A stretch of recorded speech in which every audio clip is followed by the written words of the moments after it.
አሰላሙ አለይኩም ረህመቱላሂ ወበረካቱ። ውድና የተከበራችሁ የቻናሌ ተከታታይ ቤተሰቦች ውድ ሀገሬ ልጆች እንደምን አላችሁ? በያላችሁበት ዓለም ዳርቻ ሰላማችሁ ይብዛ። ሰላም ለሀገራችን፣ ሰላም ለሕዝባችን ይሁን። ሀገራችን ከእለት እለት ጨካኞች እየበዙባት፣ አረመኔዎች ሩህሩህ አዛኝ የጠፋበት እኔ እንጃ ምስኪን አሁን ይህንን ጨቅላ ህፃን ልጅ ማለት ነው ቦርቆ ያልጠገበ እናትና አባቱ በስንት መከራ በውጣ ውረድ ልጅን ለማሳደግ የሚያሳድግ ሰው ያውቀዋል። ስንት ፈተና የሚያሳልፉት ማለት ነው። ስንት ሆነው ለቁም ነገር ይደርስልኛል ብለው ደፋ ቀና ብለው ቤተሰብ ስንት ዋጋ ይከፍላል። እናት አርግዛ እስከምትወልድ ድረስ ያለው ጭንቀት፣ ከዛ ደግሞ ከትምህርት ቤት ከመኋላ ህፃናት ጀምሮ አድጎ ራሱን እስከሚችል ድረስ እናት እና አባት ናቸው መስዋዕት የሚከፍሉት አይደል? እና ይሄ ልጅ በምን ዘንቡ ነው የሚገደለው? በምን ኃጢአቱ ነው የሚገደለው? በምን ጥፋቱ ነው? ምን አይነት ጭካኔ፣ ምን አይነት አረመኔ ቢሆኑ ነው? እንግዲህ እንደሰማሁት ከሆነ ፌስቡክ ላይ እንትን እያሉ ነው። ሙስሊም ነው። አላህ ለጀነተል ፊርዶስ ይወፍቀው። እናትና አባቱን ሶብሩን ትዕግስቱን ይስጣቸው። አላህ እሱ በቃ በረህመቱ ሶብር ያርጋቸው ነው የምለው። ኢና ሊላሂ ወኢና ሊራጂዑን። የሰው ልጅ ከባድ ነው ወላሂ። እንግዲህ አመት ባለፈው ነው ያለፈው አመት ባል ዘመን መቀየሪያ 2018 ያው ገብቷል። በዛ ሰዓት እንግዲህ ጎረቤቶቹ ጓደኞቹ የእሱ ጓደኞች አብረው የሚጫወቱት እኛ እኮ ዶሮ አርደናል፣ ዶሮ ልንበላ ነው። አመት በዓል ክርስቲያን ወገኖቻችን ያው ያርዳሉ። በግ ያለው በግ፣ ፍየል ያለው ፍየል፣ አልሙሂም ዶሮ ያለው ዶሮ ቤት ያፈራውን በአመት በዓል አመቱን ሙሉ ባይመገቡ በአመት በዓሉ ቀን ያው ሁላችንም እኛም በኢድ ሲመጣ በቃ ስጋ እንደዚህ መብላት ምናምን ደስ ይላል። በአመት በዓሉ ቀን አይደለ? ሀገራችን ያው የድህነት ነገር ሆኖ ነው እንጂ በየቀኑ ቢመገቡት ደስ ይላል። ግን በአመት አንድ ጊዜ በሚመጣው አመት በዓል ደስ ይላል። እና ጎረቤት ልጆች እየበሉ ነው ማየ ለእኔ ምን እንዴት ነው ዶሮ የማታረጅልኝ? ጓደኞች እየተመገቡ ነው ዶሮ እኔም እፈልጋለሁ ሲላት እናት ተነስታ ዶሮ ለመግዛት ሰፈር ቤቱ ትታው ትሄዳለች። ቤት ሄዳ ስትመጣ ገበያ ሄዳ ስትመጣ ዶሮ ገዝታ ልጁ የለም። ብትፈልገው ብትወጣ ብትወርድ የለም። እንዲሁም ደግሞ ለአፋልጉኝ ብላ በሚዲያ ላይም እንትን አደረገች። ግን ከትንሽ ቆይታ በኋላ ልጁን በቤታቸው ፊት ለፊት አንገቱን ቆርጠው አስቀምጠውላታል። እና ሊላሂ ወኢና ሊራጂዑን፣ እና ሊላሂ ወኢና ሊራጂዑን። ሱብሃንአላህ። እኔ እንጃ ወላሂ ልቤን የተሰበረው። እንግዲህ እናት አስቡት፣ እናት ልጄ ቢቸግረኝም ተበድሬም ተቀድሜም ልጄ አምሮህማ አይቀርም ይችን ቀን ታልፋለች ብላ ወግ ማድረጓ ልታይ ዶሮ ገዝታ ልታበላው ከቤት የለም። አይምሯ ሁሉ ነው የሚሰባበረው ወላሂ። አስቡት እንግዲህ ያ ልጅ ቤት ውስጥ የለም። ምን አይነት ጨካኝ ናቸው ግን? ምን አይነት አረመኔነት ነው? ምኑን እየበላችሁ ነው ግን እናንተ ሰዎች እንደዚህ የምታብዱት ማለት ነው? ምኑን ጠጥታችሁት ነው? ምኑን በልታችሁ ነው እንደዚህ ጭካኔ አንገት ህፃን ልጅ ላይ አንገት ቢላዋ የምታሳርፉት ማለት ነው? በምን ሁኔታ ነው? ምን አይነት ጨካኝ ብኮኑ ነው? ኧረ ቢስሚላህ። እንደው ይችን ምድር እኮ እናንተም አትኖሯትም። ሙምኪን ያው 5 ዓመት 6 ዓመት ከዛ በላይም 50 ዓመት 60 ዓመት ልትቆዩ ትችላላችሁ። እመኑኝ በቃ እናንተም ጠፊ ናችሁ። ወላሂ ጠፊ ናችሁ። ማንም ሰው በምድር ላይ የሚቆይ የለም። እንዳልኳችሁ 60 ዓመት 70 ዓመት ልትቆዩ ትችላላችሁ። የዛም ደግሞ የምትቆዩበት ኑሮ ሰላም አይሰጣችሁም። ለምን? ውስጣችሁ ሸር እንደሰራ ልቦናችሁ ይመሰክርባችኋል።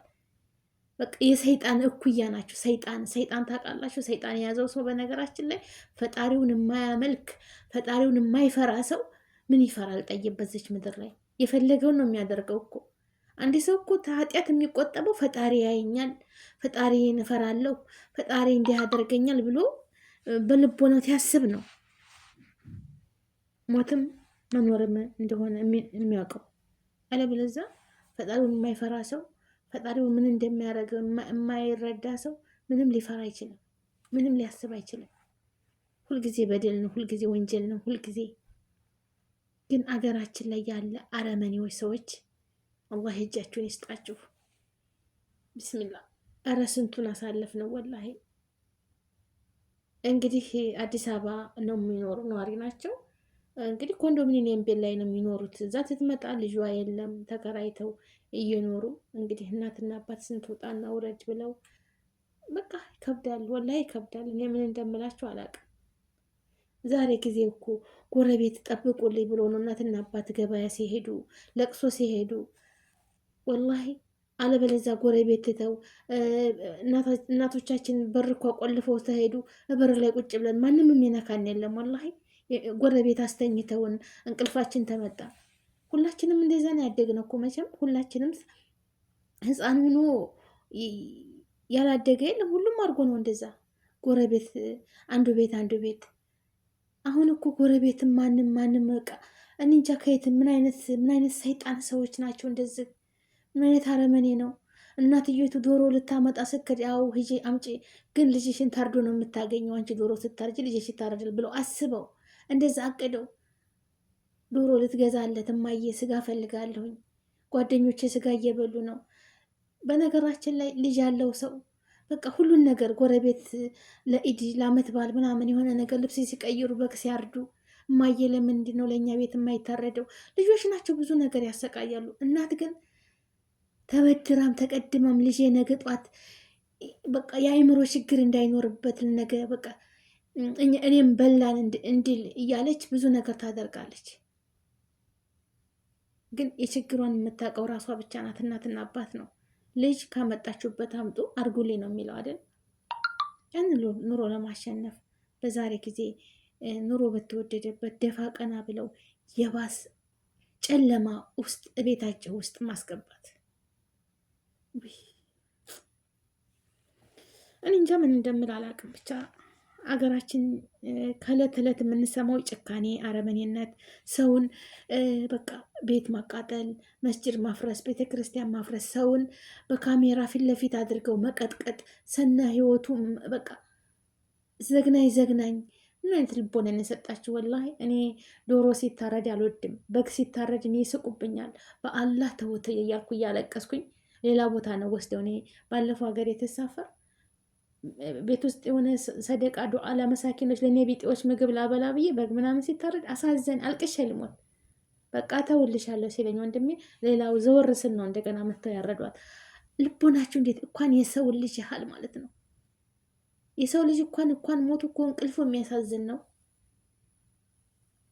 እንዴት በሰው ላይ እንዴት ጭካኔ! በተለይ ደግሞ ህፃን ልጅ በቃ ህፃን ልጅ ተኬጂ ተመርቆ ገና እንደዚህ ገና የረ ቢስሚላህ 7 ዓመት ልጅ እንደዚህ አድርጎ መጫወቻ ለምን? በጣም ከባድ ነው፣ ወላሂ ከባድ ነው። እንግዲህ ላያስችል አይሰጥም። ቤተሰቦቹን መጽናናትን ይስጣቸው፣ ሶብርን ይስጣቸው፣ ትዕግስትን ይስጣቸው። ያኛውን ቤት ደግሞ ለእነሱ መስተንግዷቸው ያማረ በሶብራቸው ታግሰው ያኛው ቤት እንዲያምርላቸው በትዕግስት አላህ ሶብሩን ይስጣቸው። ሌላ ምንም የምለው ነገር የለኝም። ሶብር ትዕግስት ይስጣቸው። ግን እንደዚህ አይነት በህፃን ላይ የሚቀልዱ ሰዎችን የማያዳግም እርምጃ ቢወሰድባቸው እኮ እንደዚህ አይጨማለቁም። ሴት ልጅ ይደፍራሉ፣ ህፃናትን እያነሱ ያርዳሉ፣ ያግታሉ። እዚህ ግባ ለቁጥር የሚያቃቅት ገንዘብ ይጠልባሉ፣ ያዛሉ። ይሄን ክፈሉ አለበለዚያ ልጃችሁን ከየት ነው የሚመጣው? እስኪ ንገሩኝ፣ ከየት ነው የሚሆነው? እንደው እኔ የምለው ዱዓዬ ምንድን ነው ወገኖቼ ማለት ነው፣ ከእንዲህ አይነት ሙሲባ አላህ ይሰውራችሁ፣ አላህ ይሰውረኝ እኔንም ከነ ቤተሰቦቼ።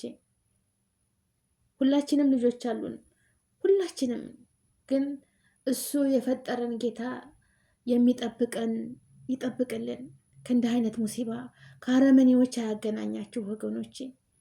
ጨካኝ ልባቸው ደረቅ ከሆኑ ሰዎች ጋር አያገናኛችሁ። እኔ እንጃ እንደው ከእለት እለት እየከፋ ነው የመጣኛ ነገር። የሀገራችን ጭካኔ ከእለት እለት እየከፋ ምን አይነት ተንኮል ቢኖርባቸው ነው? ኧረ ተው ወገኖቼ ተው። ጥፋት እኳ ቢኖረው አንድ ሰው ግጭት እኳ ቢኖራቸው ከዛ ወይም ከእናቱ ጋር ወይም ከአባቱ ጋር ወይም እዛ ግጭት ተፈጠረው ሰው ጋር ነው እንጂ በምን ዘንቡ በምን ወንጀሉ ይሄ ሕፃን ልጅ ገና ይችን አዱኒያ አይቶ ያልጠገባት ሮጦ ያልጠገባት ልጅ ማለት ነው። በምን ሄዳው ነው እሱ ዋጋ የሚከፍለው?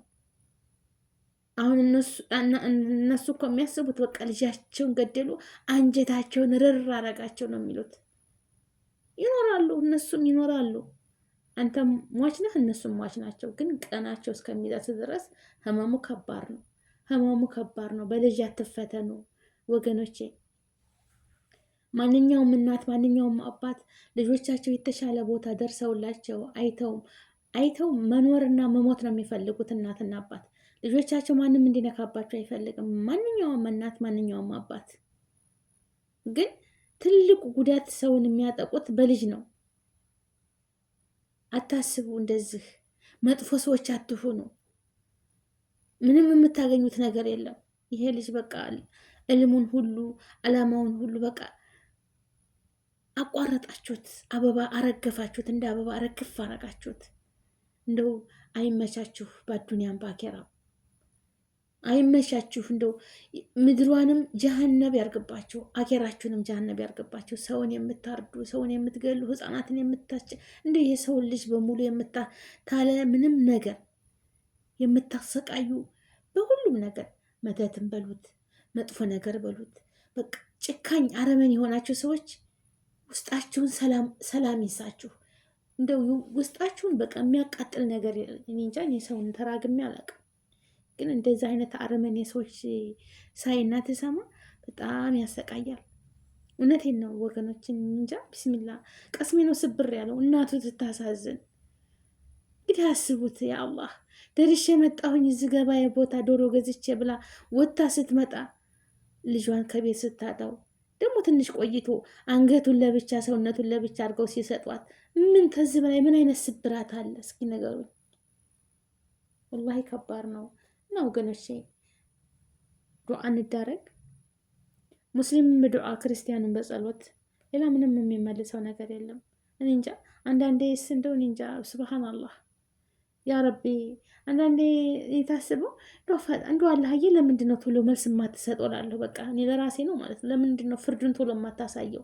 ህዝቡ እየተሰቃየ ህዝቡ እንደዚህ እየሆነ አንተ የፈጠርከን ሁሉንም ሰው በየአምሳያው የፈጠርክ ጌታ፣ ወደህ ህልቀህ የህለከን ጌታ፣ ወደህ ፈቅደህ የፈጠርከን ጌታ ለምንድን ነው መልስ የማትሰጠው እላለሁ። ግን አይቆይም ይመስላችኋል እንጂ እመኑኝ፣ የሰው ሀቅ የሚበላ ሰውን የበደለ ሁልጊዜ ሰላም አይኖረው። እመኑኝ። የሰው ልጅ ማንኛውንም እንኳ ሰው ሳይበድል ምንም እየኖረ እያለ የተረጋጋ እንቅልፍ አይተኛም። ሁልጊዜ ጭንቀት፣ ሁልጊዜ በቃ ለዚች ለትንሽ ኑሮ ለትንሽ ጊዜ። ያ ረብ አገራችንን ሰላም ያደርግልን። ሁላችሁም በያላችሁበት ዓለም ዳርቻ አላህ ይጠብቃችሁ። ሰላም ለሀገራችን፣ ሰላም ለህዝባችን እላለሁኝ ወገኖቼ፣ እህቶቼ፣ ወንድሞቼ አላህ ይጠብቃችሁ። ያሰባችሁትን ሁሉ ያሳካላችሁ። ከመጥፎ ነገር ሁሉ ይሰውራችሁ። ያሰባችሁትን ሁሉ ያሳካላችሁ። የሰው ሀቅ አያስነካችሁ፣ የራሳችሁንም አያስወስድባችሁ።